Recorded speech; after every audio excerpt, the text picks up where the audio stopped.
'n ander noodsaaklike bewys dat iemand die pad van die nuwe lewe loop as 'n bekeerde persoon en bereid is om te bewys dat hy 'n bekeerde persoon is, gaan oor onderlinge verhoudings, of dan, soos wat die Here Jesus dit noem, die probleem tussen broers. Ek aanvaar dat susters ingesluit is daarbey.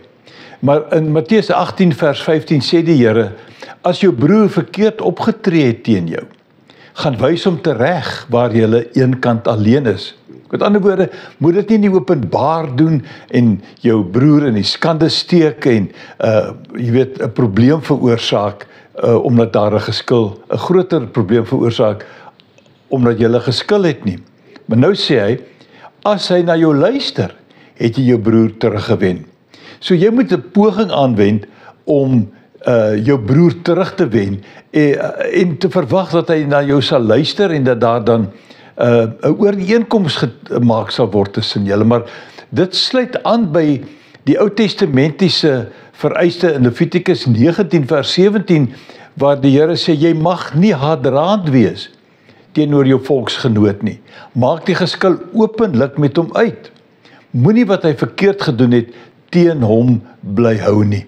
Wrokke en twyfel oor dinge wat in die verlede plaasgevind het, onsekerhede selfs oor wat die feite is en die feit dat mense dit dikwels saamdra, veroorsaak soveel smarte.